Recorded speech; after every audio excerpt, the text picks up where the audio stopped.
Buenos días, hermanos. Me da mucho gusto estar aquí. La última vez que estuve aquí fue en noviembre y pues es siempre una bendición compartir la palabra y una responsabilidad también. Y es la mejor manera de reforzar cualquier aprendizaje, cualquier conocimiento, el compartirlo, lo que sea. O sea, si usted sabe hacer algo y quiere practicarlo, enséñelo, compártalo. Experiencias de vida, habilidades, conocimientos. Y con mayor razón el Evangelio.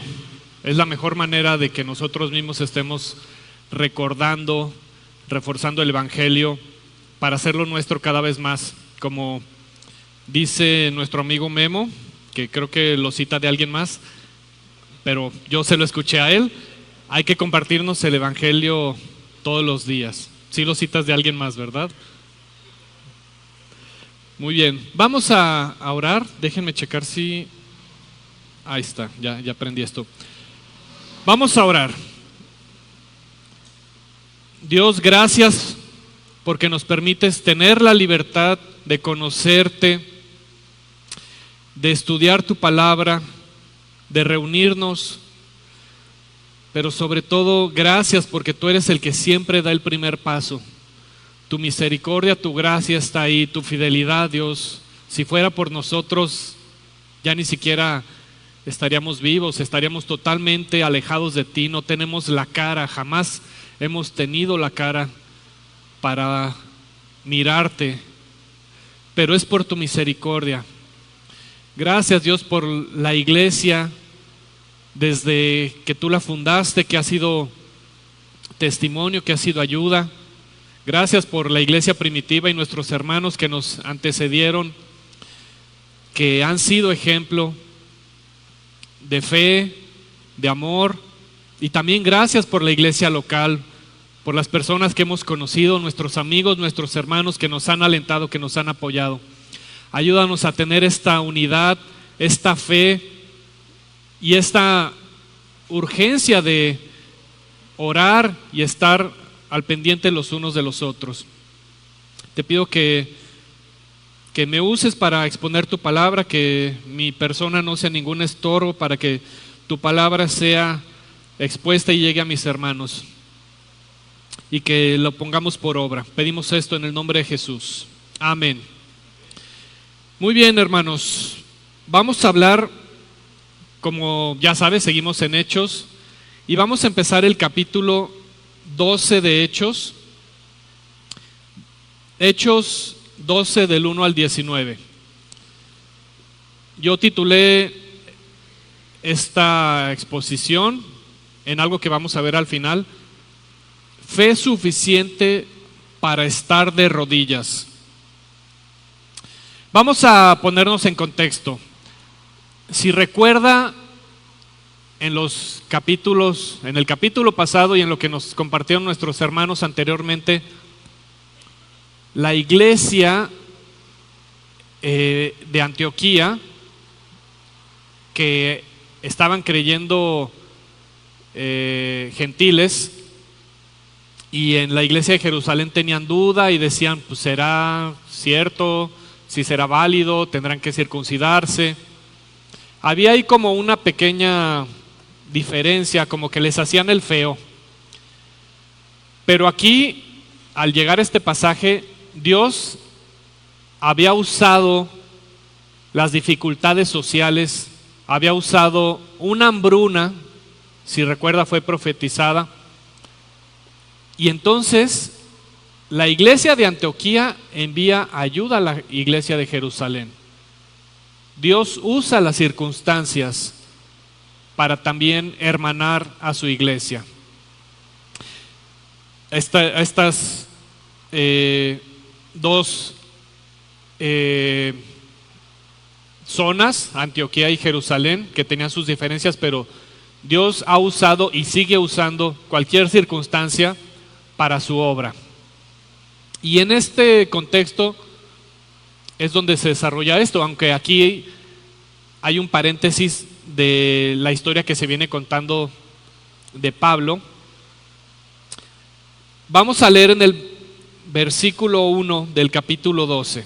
Ahí el subtítulo en la NTV es Asesinato de Santiago y encarcelamiento de Pedro. Versículo 1 dice: Por ese tiempo el rey Herodes Agripa comenzó a perseguir a algunos creyentes de la iglesia.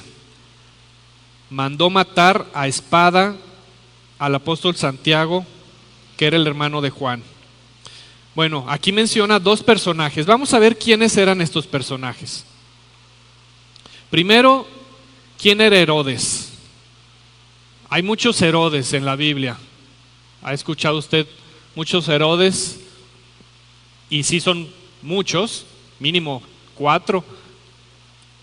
Bueno, creo que el último no sé si se menciona en la Biblia, pero no es el mismo. Herodes Agripa primero es quien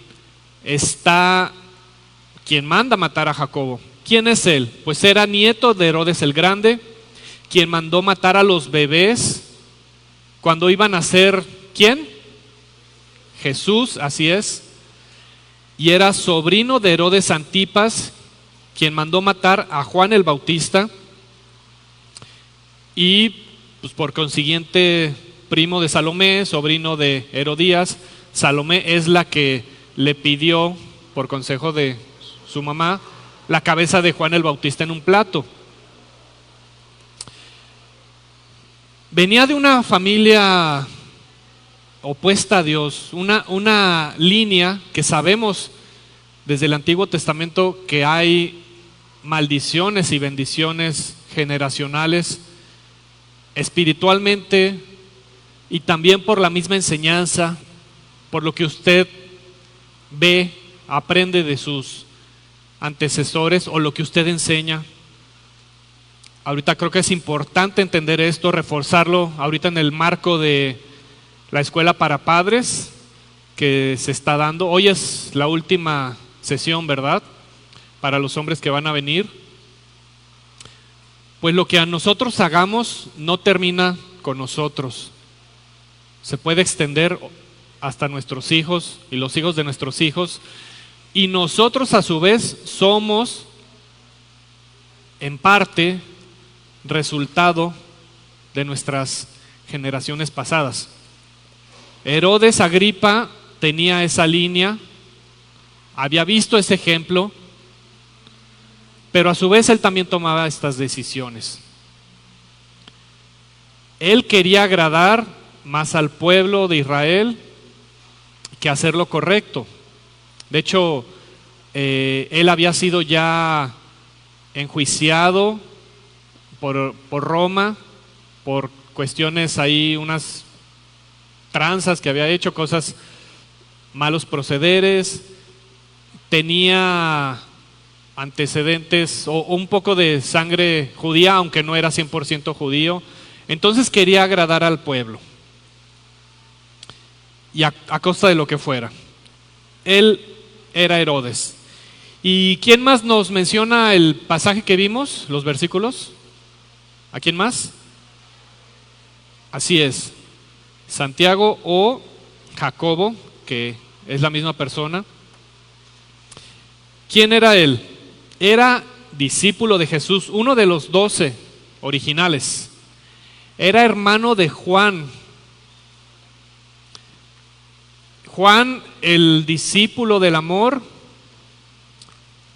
pero, porque Dios lo trató, pero realmente se les llamó a ellos hijos del trueno, de tan pesaditos que eran. Podemos ver lo que decía, lo que pasó en Mateo cuando ellos querían estar al lado de Jesús, a la par, y hasta los demás discípulos se enojan. Y ahí podemos ver en los versículos que vamos a revisar que él bebió de la copa amarga como Jesús le dijo que iba a pasar. El que en este momento le cortaran la cabeza, que así es como pues eran ejecutados, era el cumplimiento de lo que Jesús había dicho. ¿En dónde?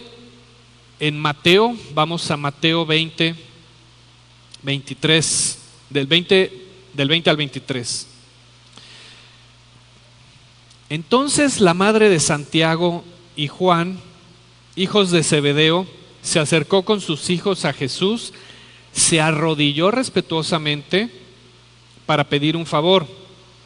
Muy humilde, ¿no? Arrodillarse, pero al mismo tiempo quería algo muy grande que ni siquiera ella entendía. ¿Cuál es tu petición?, le preguntó Jesús.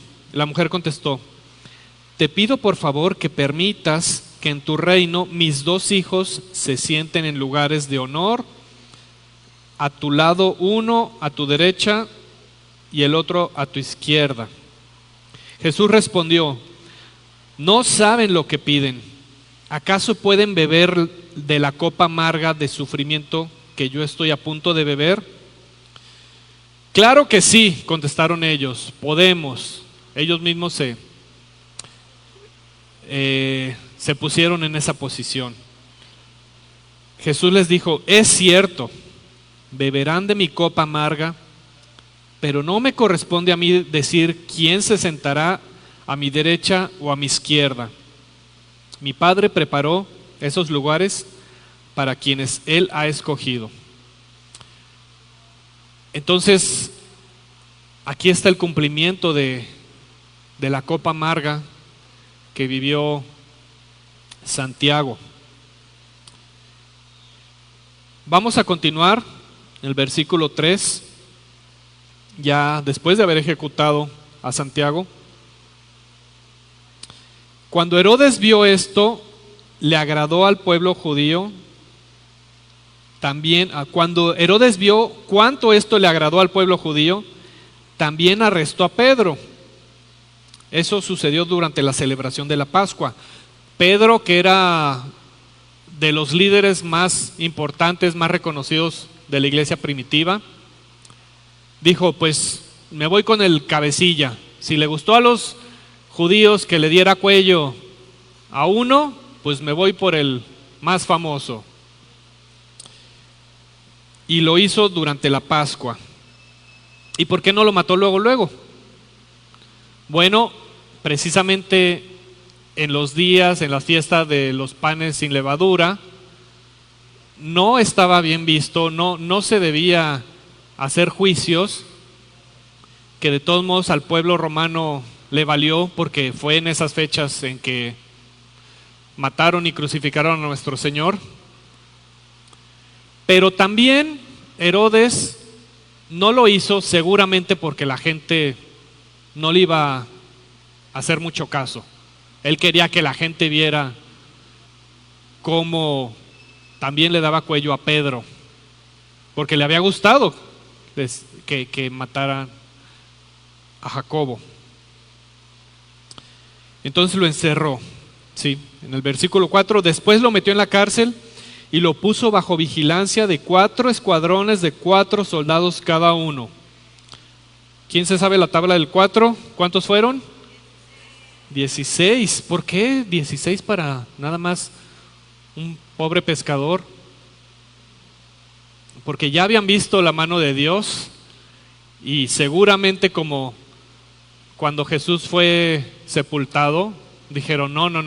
En una de esas vienen y nos hacen la maña de llevárselo, y si son 2, si son 3, pues a lo mejor sí podrían, pero no, vamos a tener 16 soldados romanos.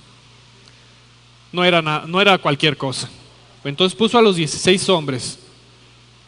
Herodes tenía pensado llevar a Pedro a juicio público después de la Pascua, y sabemos cuál iba a ser el resultado del juicio. La pena capital era para el pueblo judío una de las consecuencias de la idolatría, que fue una de las cosas por las que acusaron a Jesús y a otros discípulos. A Esteban también, por eso lo mataron.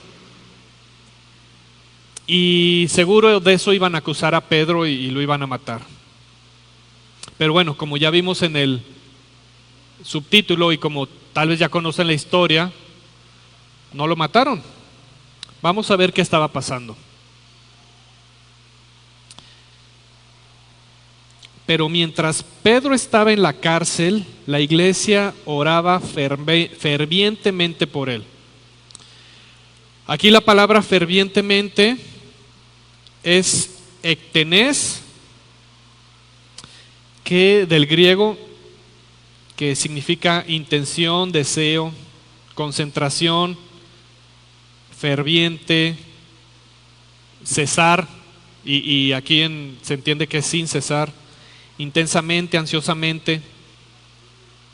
Entonces aquí la palabra hace alusión a la frecuencia, duración y a la intensidad. O sea, no nada más oraron mucho tiempo, sino estaban clamando, estaban intensamente pidiéndole a Dios.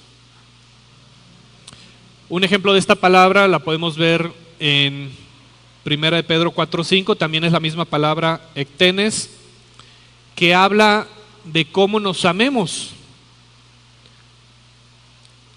Dice 1 de Pedro 4:8 en la Reina Valera: y ante todo tened entre vosotros ferviente amor, porque el amor cubrirá multitud de pecados.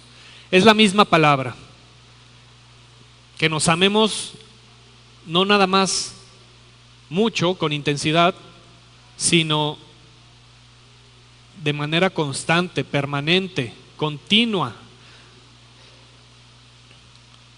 Ellos estaban clamando, y podemos recordar el pasaje de Lucas 18, un pasaje para que usted lo vea en casa después, que hace alusión muy específicamente sobre la importancia de clamar, de estar viniendo constantemente a nuestro Señor. Entonces la iglesia estaba haciendo eso. Vamos a ver qué más pasó. Versículo siguiente, el número 6. Ya vemos en el subtítulo que Pedro escapa. Ahí dice, Pedro escapa milagrosamente de la cárcel. ¿A cuántos de nosotros nos gustaría que, si escribieran nuestra historia, en subtítulos hubiera milagrosamente, ¿no? Quedó milagrosamente en ese trabajo, fue sanado milagrosamente de esa enfermedad, fue provisto milagrosamente en esta circunstancia. Ya está pasando, hermano. Si usted tiene tiempo en el Señor y usted ha confiado en Él, a lo mejor tal vez ni se ha dado cuenta, o tal vez sí, que Dios ha obrado milagrosamente, y muchas veces se nos olvida. Dios ya ha obrado milagrosamente en usted. Dios es bueno. Y pasó con Pedro. Dice el versículo 6: la noche antes de ser sometido a juicio, Pedro dormía sujetado con 2 cadenas entre 2 soldados. Otros hacían guardia junto a la puerta de la prisión. O sea, no se podía escapar humanamente. Tenía que pasar un ¿qué? Un milagro. De repente, una luz intensa iluminó la celda y un ángel del Señor se puso frente a Pedro. El ángel lo golpeó en el costado para despertarlo y le dijo: rápido, levántate. Y las cadenas cayeron de sus muñecas. Aquí vemos una fotografía con poca iluminación. Esa fue la primera fotografía que se tomó de la iglesia. Tenemos esta pintura y hay un montón de este tema.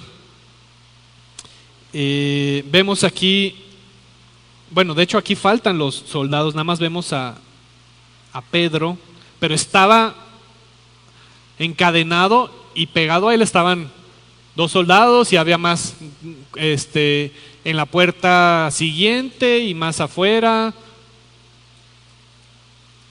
No sabemos si estaban dormidos, si Dios también obró ahí para que se durmieran, o no sabemos, pero Dios obró de manera milagrosa.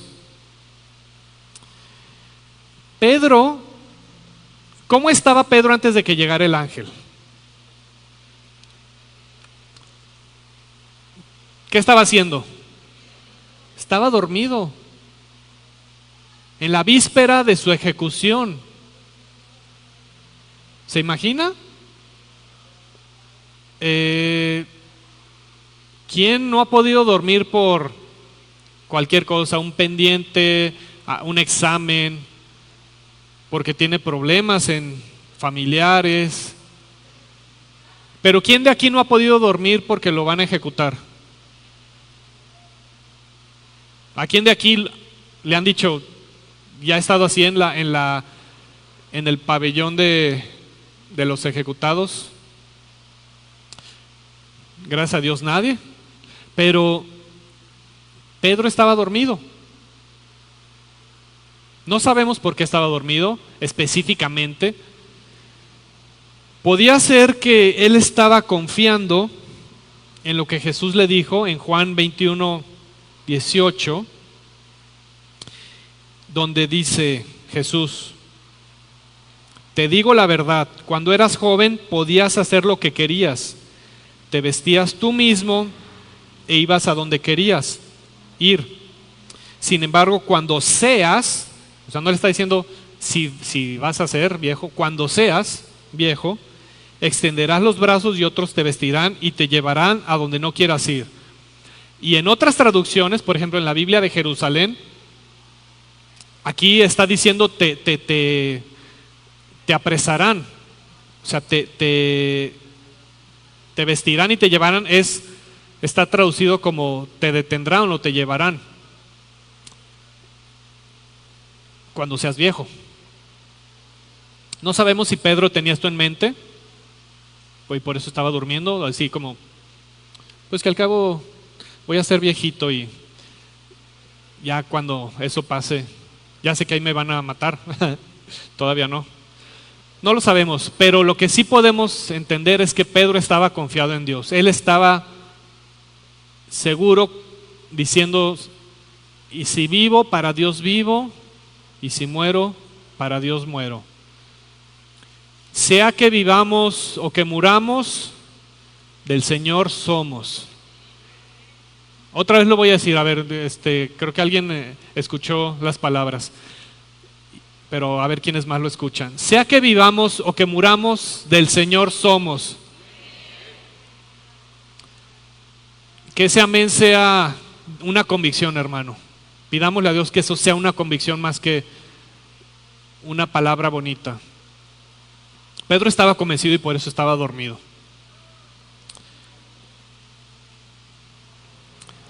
Bueno, lo despertó el ángel, se quitó las lagañas Pedro y le dijo el ángel: vístete y ponte tus sandalias.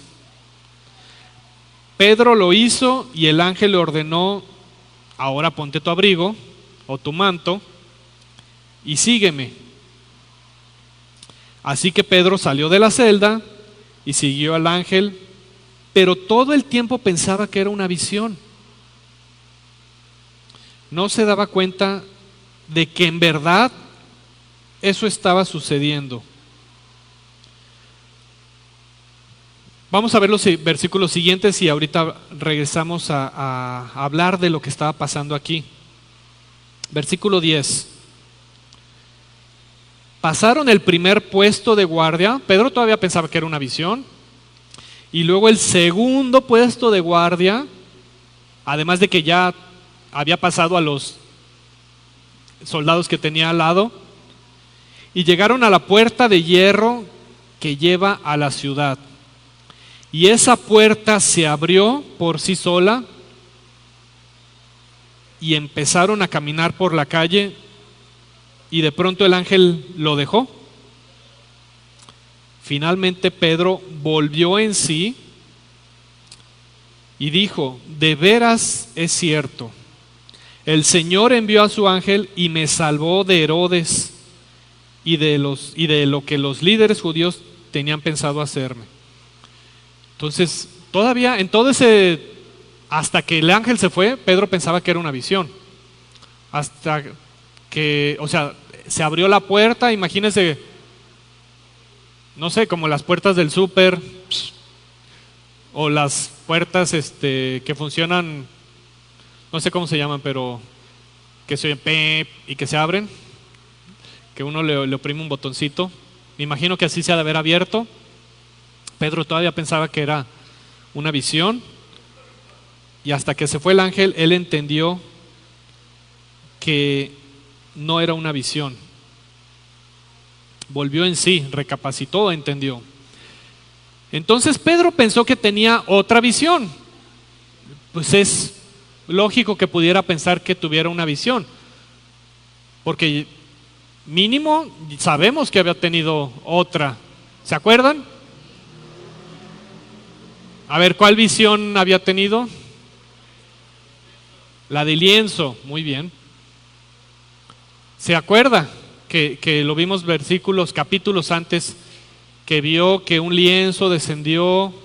No era real, no era un lienzo de a de veras, con muchos animales, y que se le dijera, Pedro come, y Pedro de verdad iba a comerse una lagartija o un cochino. Era una visión.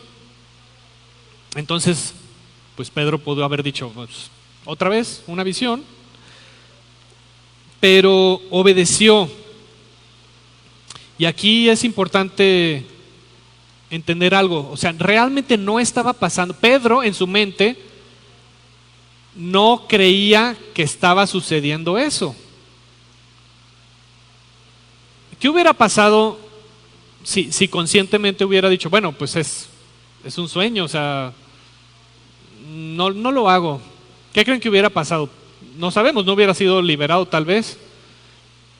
Pero él obedeció aun cuando en su mente no era real. ¿Cuántos de nosotros obedecemos cuando no estamos viendo las cosas, cuando no se ve alternativa alguna de que Dios pueda obrar milagrosamente o de cualquier manera? O sea, a lo mejor si ya vemos como un avance, como queremos entrar a un trabajo y ya vemos que por ahí un hermano resulta que trabaja ahí, que puede ser una palanca, entonces a lo mejor ahí nos ponemos a orar, ¿verdad? Tal vez.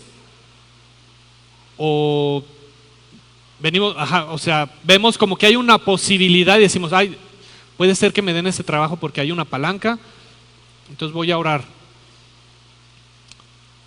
O alguna otra situación, una situación médica.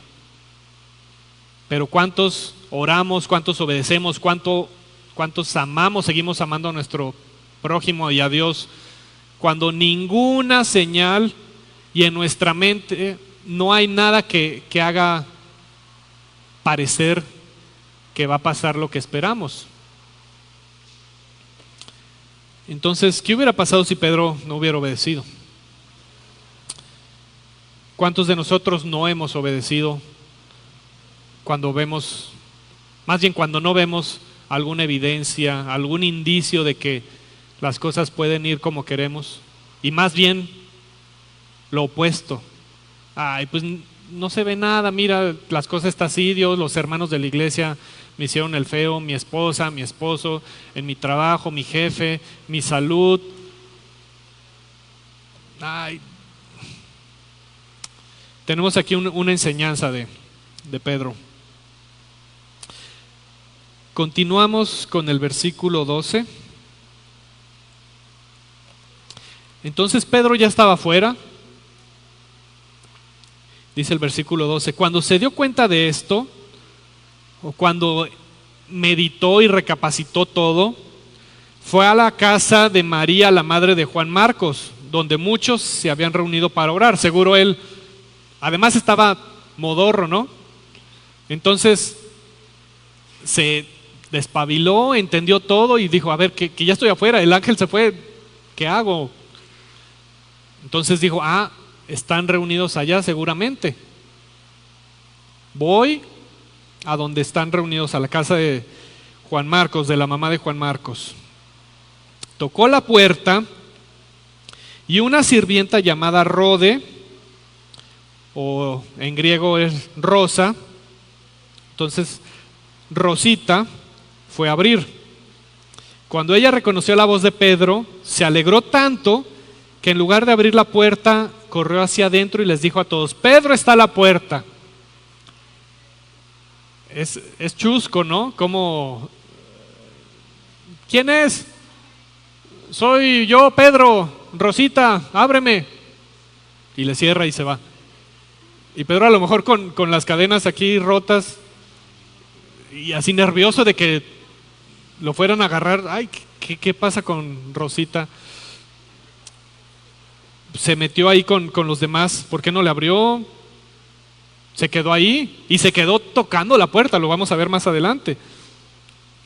Pero adentro le dijeron a Rode: estás loca. Y ella insistía: no, si es Pedro, yo lo vi yo lo oí. Llegaron a la conclusión de que, y dijeron: debe ser su ángel de la guarda, que ese concepto viene de los judíos, el ángel de la guarda. Y como ellos lo entendían o lo entienden todavía, pues es como una representación de nosotros. Entonces dijeron: pues es su ángel, no puede ser él. Pero Pedro seguía tocando. Imagínenselo. O sea, si a lo mejor estaba confiado porque ya lo habían sacado de la cárcel, a lo mejor aquí ya dijo: bueno, ya me sacaron de la cárcel, pero si no me abren, aquí me van a agarrar, me agarran los judíos, me agarran los romanos, estoy toque y toque, no me abren, a lo mejor ya les caí mal, no sé. Bueno, el punto es que estaba insistiendo y al final le abrieron. Lo vieron y se quedaron asombrados, definitivamente, ¿no? Pedro, ¿qué haces aquí? Aunque ahorita vamos a analizar ese asombro de que estuviera ahí libre, cuando ellos estaban orando porque estuviera libre. Se asombraron y él les dijo, les hizo señas para que se callaran y les contó cómo el Señor lo había sacado de la cárcel. Díganles a Santiago y a los demás hermanos lo que pasó, dijo. Y después se fue a otro lugar.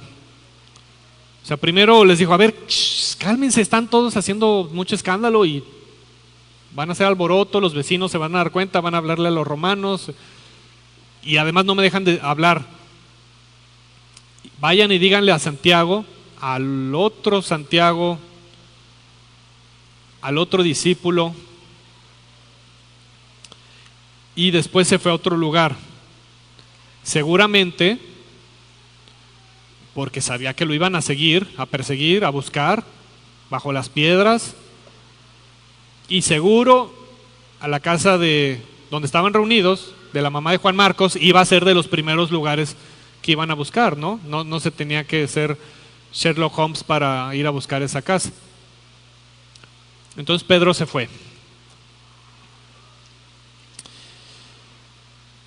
Y vamos a leer los siguientes pasajes, lo que pasó ahora en la cárcel y en el pueblo.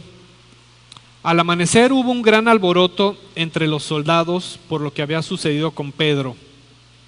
Herodes Agripa ordenó que se hiciera una búsqueda exhaustiva, ahí está, para encontrar a Pedro, y seguro buscaron en la casa de la mamá de Juan Marcos, pero no lo encontraron. También seguramente Dios se manifestó en que no encontraran a Pedro, en que se pudiera esconder, o le dio gracia con alguien para que se escondiera. Herodes interrogó a los guardias y luego los condenó a muerte. Después Herodes se fue de Judea para quedarse en Cesarea por un tiempo. Bueno, hizo su berrinche Herodes, mandó matar a los soldados, lo buscó a Pedro, lo buscó, no lo encontró, y pues de consuelo se fue ahí a Cesarea. Pero vamos a analizar lo que pasó, aunque ya hablamos un poco, cuando llega Pedro, cuando le dice a Rode que es él. Vamos a ver. Ya vimos que dudaron que ella decía que era Pedro, que Rode dijo que era él. Así como que se maravillaron cuando lo vieron, se asombraron de que fuera él. No creían que era él. Primero pensaban que era su ángel de la guardia y luego cuando lo vieron se asombraron demasiado.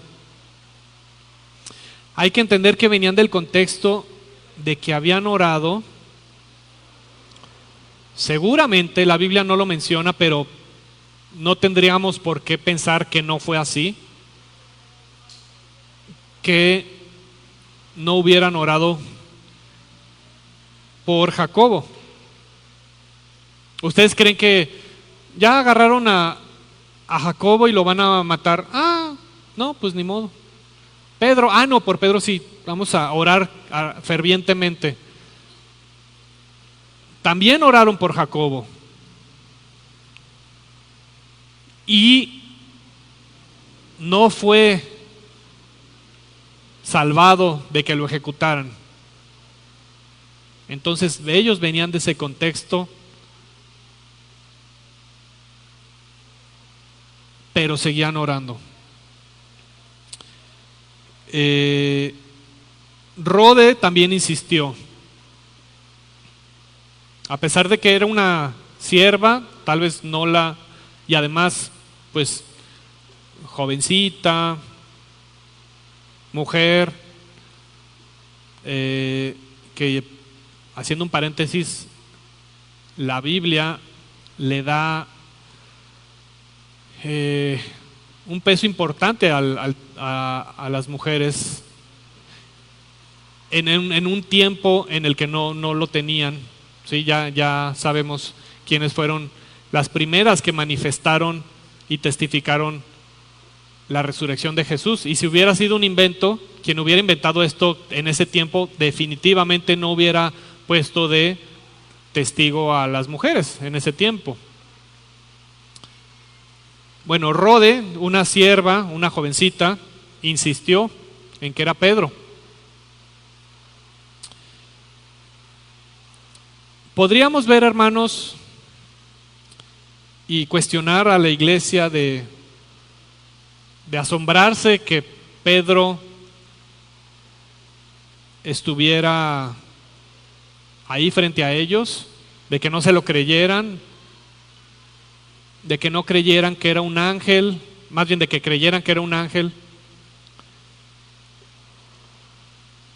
y que les faltaba fe porque estaban orando para que fuera liberado, para que estuviera con ellos, y cuando fue liberado y estaba con ellos, no creían. Pero, ¿se acuerdan cómo titulé la enseñanza? Fe suficiente para mantenerse de rodillas. Ellos tuvieron, no sé si este es el láser, no sé, ellos tuvieron la fe suficiente, la fe mínima para mantenerse de rodillas. Vamos a puntualizar este tema, este punto y otros de esta enseñanza para ir terminando. Y bueno, ya que estoy hablando de este tema, voy a mencionarlo, el último punto. La iglesia tuvo la fe y obediencia suficiente para seguir orando sin cesar. No tenían una fe gigantesca, pero no se necesita una fe gigantesca. ¿Qué dijo Jesús? ¿De qué tamaño se necesitaba la fe? Como un grano de mostaza. ¿Quién? A ver, levante la mano. ¿Quién ha tenido un grano de mostaza? Yo una vez me acuerdo de adolescente, no sé cómo, pero llegué a tener en mis manos unos granos de mostaza chiquititos así como el tamaño de la cabeza de un alfiler, y los guardé en mi cartera para acordarme del tamaño de la fe. Después lo planté y creció un árbol gigante. No, eso ya no es cierto. Que también dice la Biblia, ¿verdad? ¿Se acuerdan? Dice, es de los árboles grandes y una semillita. Pero es así chiquito. Bueno, hermano, empiece con esa fe, o busque esa fe. No busque la fe para que lo piquen escorpiones y que lo muerdan serpientes y que se meta donde hay leones y que salga vivo. Empiece con la fe para mantenerse orando, para seguir clamando a Dios, para seguir buscando su rostro, para seguir yendo hacia Él. Un tema que tengo muy presente en estas últimas semanas, a partir de los salmos, del estudio de salmos de los grupos de comunión. ¿Quiénes ya vieron el tema de salmos en los grupos de comunión? Levanten la mano. 3, 5. Está bien si van a su célula y están atrasados en el tema, pero si ya lo vieron en la célula a la que usted va, pues se lo perdió. Y está muy interesante, puede pedir el video. Y el tema es que yo tengo, y que tiene que ver también con mi trabajo. Yo soy psicólogo y entonces estoy en constante contacto con las emociones humanas, con el dolor, con la angustia, con el sufrimiento, con el miedo. Y el punto es que en los salmos y en la Biblia podemos ver cómo la gente en su humanidad, con el miedo, con la angustia, con el deseo de ya no vivir, con el deseo de que sus enemigos desaparezcan, y dudas y cuestionan a Dios. Dios, ¿por qué permites que pase esto? ¿Por qué las cosas me van mal y a los que hacen las cosas mal les va bien? Pero acuden a Dios finalmente. Tienen la fe suficiente, o tuvieron la fe suficiente para, con esa carga, ese dolor, esa angustia, ese miedo, seguir buscando a Dios, seguir diciendo: Dios, aquí está mi falta de ganas de seguir adelante. Aquí está todo mi enojo de esta injusticia. Aquí está mi incertidumbre de por qué está pasando esto. Aquí está mi dolor físico, mi enfermedad, Dios, pero vengo a ti, vengo a ti. Podemos aprender de esta iglesia que tuvo la fe suficiente, la fe mínima para seguir orando, aunque les sorprendiera y no creyeran que estaba pasando por lo que estaban pidiendo, pero seguían orando, seguían orando. Podemos entender también el primer punto, la soberanía de Dios, porque Jacobo no fue salvado y Pedro sí. Y es que le faltó a orar a Juan Marcos, le faltó hacer una oración, por eso. Le faltó a Rode no fue ese día a la casa. Es la soberanía de Dios, hermano. Nosotros estamos confiando en Él, no en que Él haga lo que nosotros esperamos. Dios es soberano, es necesario entender esto siempre que estamos orando, pero que también es un Dios bueno, un Dios fiel.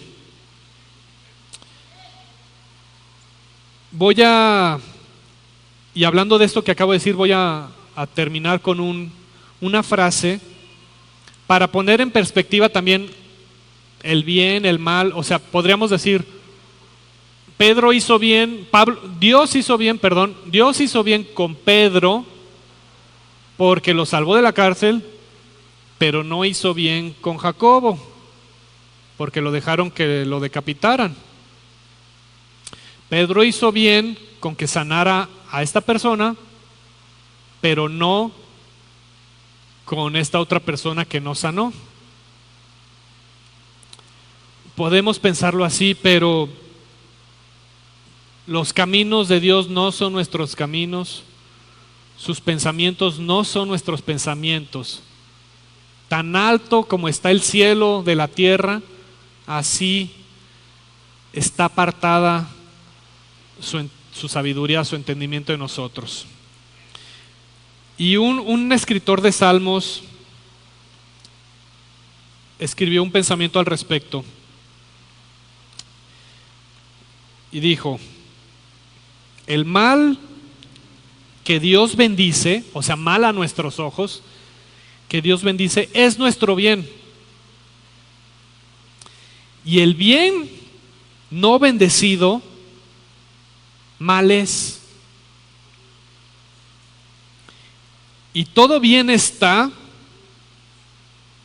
aunque mal grande parezca, si es su buena voluntad.